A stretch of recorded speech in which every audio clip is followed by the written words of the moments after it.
between what we thought were somewhat independent economic relations. So why this report? Well, as you guys know, Europe and Central Asia has a rich history of interconnectedness.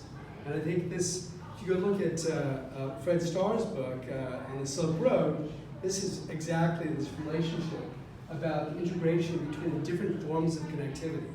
Transport, migration, trade, all working together to create economic benefits. A lot of the studies that we have typically seen that relate any type of economic international variable to growth is done by looking at, let's say, trade to GDP as a measure of openness, or FDI to GDP.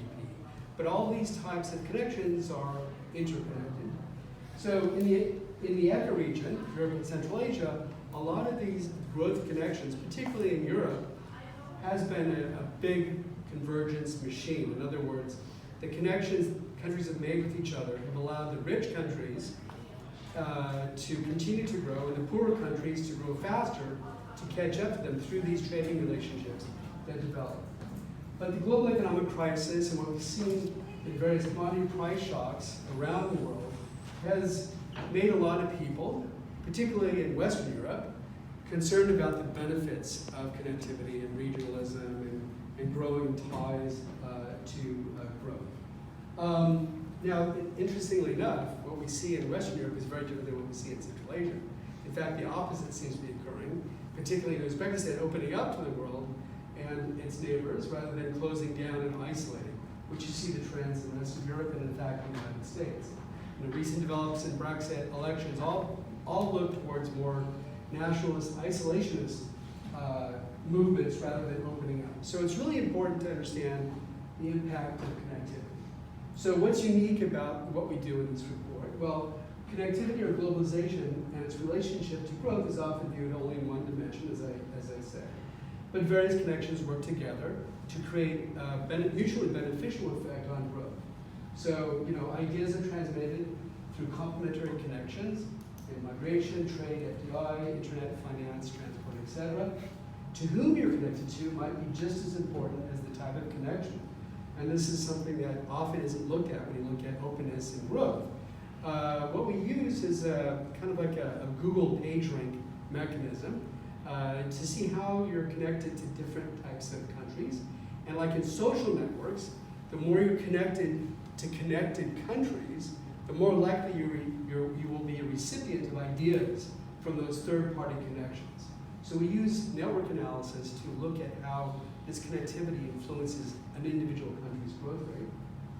So connectivity being multidimensional means that shocks are also connected through your partners. So you could be connected to Russia, and there may be no shock in Russia, but if Russia is connected to Germany, and there's a shock in Germany, that German shock can be indirectly transmitted to you via third-party connections. So the key findings is that various forms of connectivity facilitates the transfers of knowledge and technology that's critical for growth.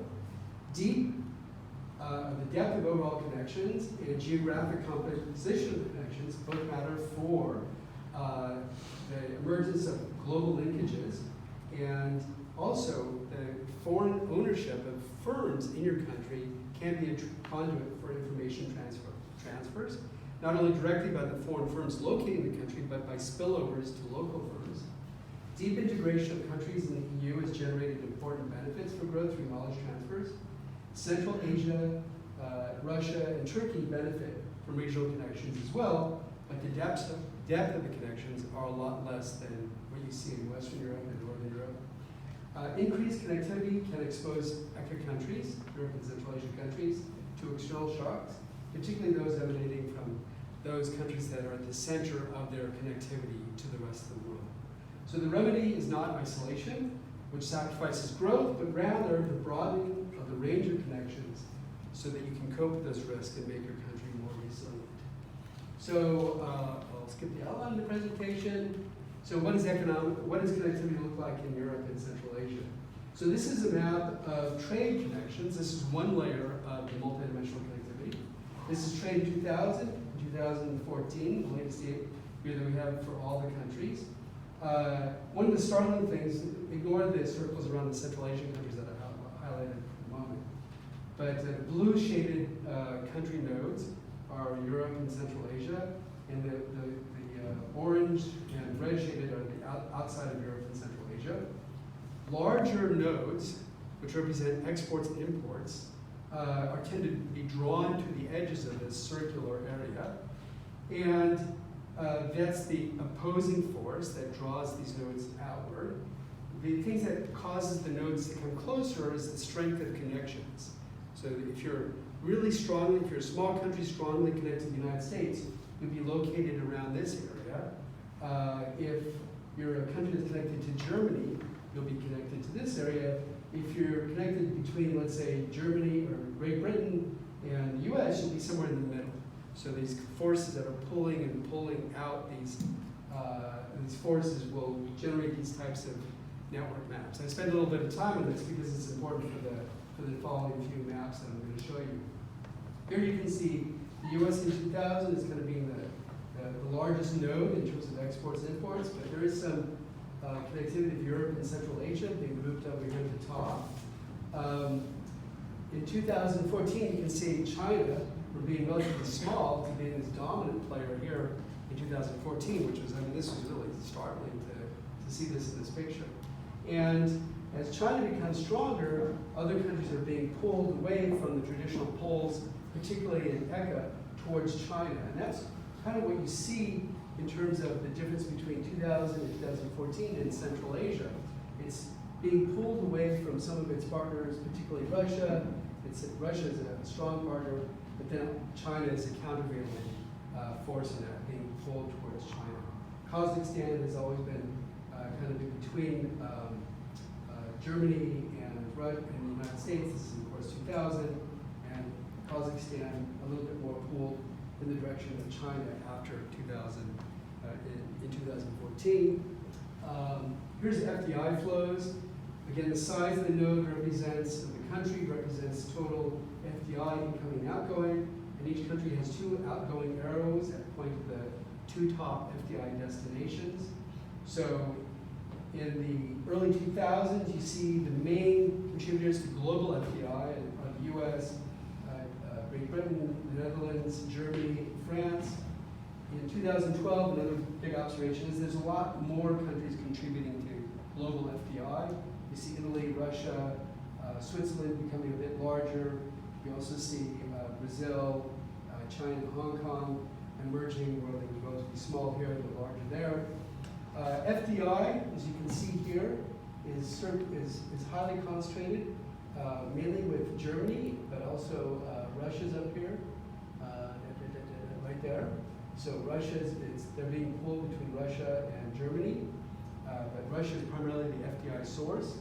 In 2012, you can see there's much more of a dispersion, with Turkmenistan here close to Great Britain, Kazakhstan kind of being between Great Britain, US and China, Kyrgyz Republic and Tajikistan, still very highly reliant on, or continued reliance on Turkey for FDI. Can I ask? Yep. Have you calculated this for the region as a whole, these 5 countries? Obviously not, you're not including Afghanistan. Right. But by the way, the Central Asians do. You might want to make that change. It's just that's what the World Bank, Afghanistan is. I know South Asian but region. you have to catch up with reality. That's not my point. The question here, you have wonderful material, and I'm wondering, have you thought of recalculating it for the combining the 5? As a country itself. Like Yes, as a region. Yeah. We haven't done that, but you could. I haven't thought about that yet, but that could be done. Absolutely. And that would be, that would show a little bit about the trends of the overall region. Here is global migration, and you see in 2000, 2010. We don't have later data. These are all census data. The latest data that's available is 2010 for migration stocks. The stock of immigrants is represented by the size of the country bubble, and the 2 top arrows is the largest destination countries for each country. So you can see the largest in the United States, which is most visible here. Largest flows of U.S. citizens go to Canada and they go to Great Britain. Russia in 2000. Large flows go to Germany. Ukraine is the second and first largest migrant flow for Russians to Ukraine and Ukrainians to Russia. And then you got Poland being another recipient of Russians. You see Italians going to France and the United States. But you see a lot of arrows going to the United States, and a lot of here's the Central Asian countries traveling to Russia and also to Germany. And then in 2010, you see less of this direct kind of connection with Germany, moving a little bit further away, being drawn to the rest of the EU countries. And a lot of the Central Asian economies, migration is very strong with Russia, particularly the migrant flows that we observe now. So let's go through the other layer of connectivity. FDI, I'm going to concentrate just on 3 here. This is about global value chains and the importance of those. The process is usually a 2-step process. You have technology being developed in the frontier countries, those are the advanced countries, and then you have those countries investing in the frontier of national firms that are in that country of origin.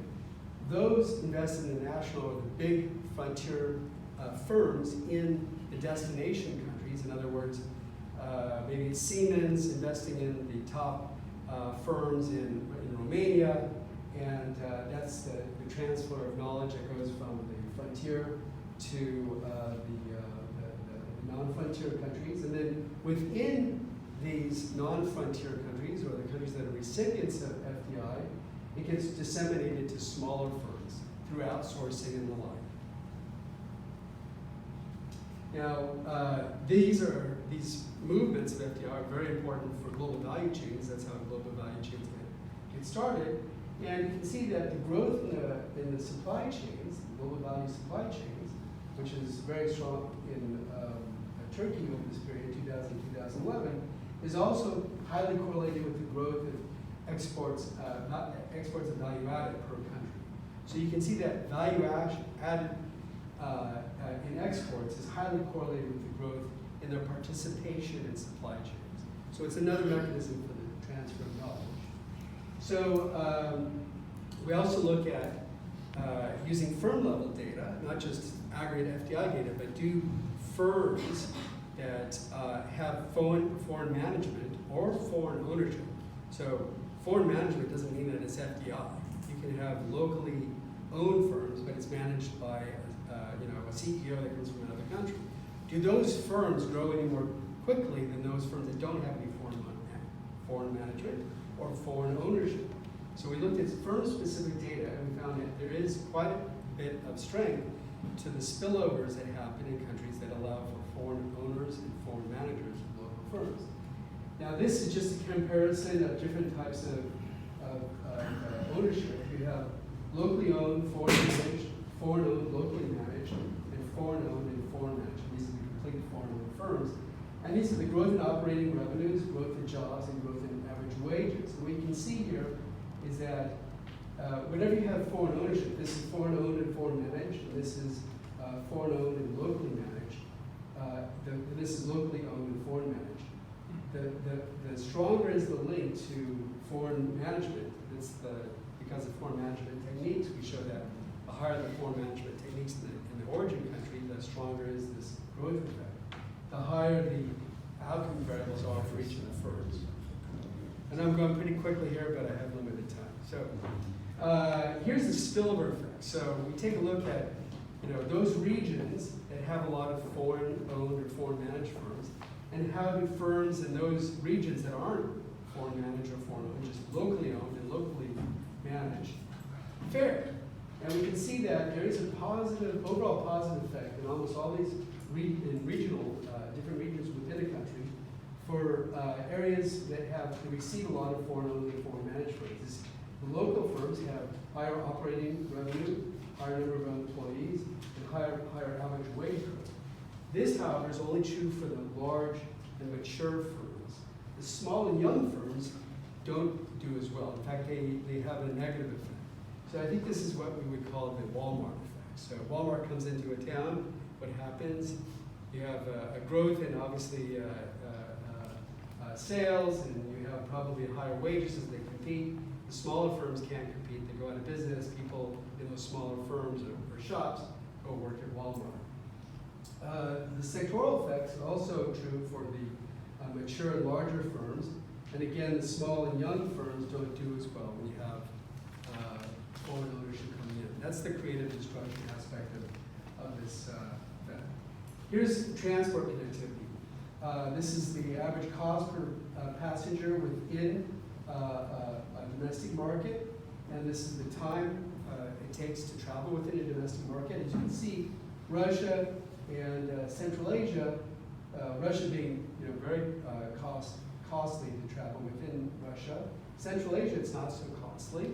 In terms of time within each one of these regions, now here I'm treating Central Asia as a country, except for Afghanistan. It's, again, kind of in the middle. Central Asia is at the bottom. It's very costly in terms of time to travel in Central Asia, and it's also very costly in Russia. This is, now if you're moving out of the country to another regional country, again, Central Asia and Russia are, on average for the passengers, is very costly, and in time it's also high time to get from one country to the next. This is for freight. Central Asia and Russia at the bottom here in terms of cost. Within the country, domestic, Central Asia does pretty well. It's just below Europe in terms of cost of domestic freight, but Russia is at the bottom. And then between countries, or moving outside the region to another partner, Central Asia and Turkey are quite costly in terms of freight, and in terms of time, they also are very long. So this is one of the frictions in terms of regional connectivity. Now this is a map of centrality, cost-driven criticality of a network. So basically the big circles and the lines to the circles say what is the cost of avoiding one of these central nodes. And you can see that for the Central Asian economies, the cost of avoiding Russia or not going through Russia is very high. They get their primary links through Russia to the rest of Europe and Central Asia. Germany is very important for France. France is critical for Great Britain, Spain, Portugal, Ireland. Hungary is critical in terms of its connections for the Western Balkans and Central Asia, Central Europe. Ukraine is very important for Poland because it serves as the bridge to Russia. So you can see the dependence, the remaining dependence of Central Asia to Russia for transport connectivity. So what is this, I was talking about this multidimensional connectivity measure and how it's so different than just looking at trade to GDP or FDI to GDP. Here we have this network analysis, which I was talking about earlier, where the importance of a country depends upon how many other countries are connected to you. So in a web setting, the importance of your website is higher up the more other websites that are linked to you, and the more the websites that are linked to you are important in and of themselves. So you have different networks. We have a trade network, FDI network, and all these other networks, and we have about 60 networks altogether, including migration, portfolio flows, airline connectivity. We have a great data set on airline connectivity. It's not just the bilateral flights, but also the origin and destination, which is rare. And then we come up with this multidimensional connectivity network. And we show that this multidimensional connectivity network does better than any single layer of connectivity by itself. And basically this is just the growth equation. We control for all these variables such as governance, schooling. In determining growth, we have this multidimensional connectivity variable, and then of course the error term. And here we have the growth impact. The highest individual layer of connectivity in the network framework is trade connectivity, which is about 0.6. Multidimensional connectivity, when you factor in all the important layers. ICT, surprisingly enough, and portfolios by themselves don't come out statistically significant. The multidimensional connectivity is statistically significant, and it's almost at 70%. It's a slightly higher effect, and it also has higher explanatory value in terms of determining the economic growth. Here's a ranking of all the countries, and here's Central Asia. and this is ranking it like as a country. And you can see it's relatively low connectivity. It's not as low as the Caucasus, by the way. It's a little bit higher. But as you can see, migration, ICT, airline, portfolio flows all drag it down. But still, out of 118 countries, it's overall in the multidimensional connectivity layer, it's 94. Western Europe is about 6 when you consider it compared to the rest of the world. And then in the middle, you've got Turkey, Russia, and Eastern Europe. So which countries are affected by shocks? You can take this system and say, okay, what happens if there's a shock in Germany using this multidimensional connectivity index? How will it change connectivity? So this axis shows the initial layer of connectivity. So further right over here means that you're more connected globally. This is you're less connected globally. And this is the effect of a hypothetical shock. It's just a 10% fall in all types of connectivity. This is Germany. Germany has a 10% shock, and all of its connections get dropped by 10%. What will happen on other countries?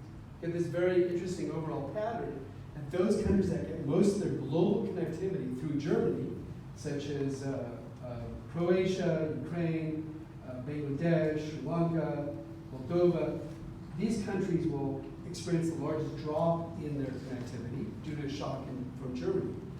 Here you see Kazakhstan, Tajikistan, and Kyrgyz Republic, Tajikistan, and Kazakhstan being affected. Kazakhstan being affected the most by a shock in Germany compared to the other two Central Asian economies that we have in this mix. We didn't have the other Central Asian economies because not all the variables were available for them. Here you've got a shock from the United States. You see that they're impacted very slightly by a shock in the United States. A shock in the United States will affect Jamaica the most, and then you've got Ecuador, Guatemala, Salvador, Belize, Mexico over here. Mexico being relatively connected, given most of its connectivity to the United States. But once you take a look at this scaling here on the change, this goes from 0 to 14% drop in connectivity. Now the final one is a Russia effect. 10% drop in all connections from Russia. You get a large drop in the Central Asian economies, as you can see here, relative to other countries. Central Asia also being relatively on the left side of this graph. It wasn't the others because of its low connectivity. But the drop, because Russia is not as well connected, Russia is relatively small connected, it's global. These countries are affected a lot relative to other countries, but still the drop is not that significant. It's less than 0.1%. Now if I go back to the United States, here it drops, but you can see it's like almost 2% for some of these, between 2 and 1% drop in connectivity. So even though they're distant and they're not that well connected, it matters who you're connected to for the transmission of shocks. Now what we do also is look at what type of links are most affecting the connectivity of a region. Central Asia, there's a trade shock. That trade shock will be most felt if it happens in Russia or China for Central Asia. FDI shock for Central Asia. Russia and China is going to be the countries that are affected the most through the shock. Migration, it's going to be Russia and Germany. So a lot of migrants not only go to Russia, but they also go to Germany from Central Asia. The only other relationship that we see regarding Central Asia is FDI from Kazakhstan to the Asia-Caucasus has an effect. The second highest after Russia for a shock in FDI. So, yeah. 1 minute. 1 minute, okay. So let me skip down to the policy. This is FDI restrictiveness. One of the points that we make here is that there was a large progress made, drop in restrictiveness up to about 2006. We don't have 2008, but I think the drop actually takes place in 2008. And there's been no progress since 2010 to 2015. In Central Asia, which is this mustard colored line right here, they have better connectivity. I mean, they have more restrictiveness than Turkey, but less restrictive in terms of FDI than Russia, and it's kind of flattened out as well. We had the most recent years, probably Uzbekistan would improve or decrease the restrictions. So, the key messages, and I'll conclude right here, Being well connected in a global network of countries is important for long-run and inclusive growth. Because of the complementarities and the types of connections, a balanced connectivity profile is more important than being well connected in a single dimension, so these connections complement each other. Increased connectivity can expose countries to external shocks, particularly those emanating from countries that are at the center of the economic transactions. And the remedy is not isolation, which sacrifices growth, but rather developing a broad range of connections to reduce those risks and cope with shocks. Thank you. Thank you.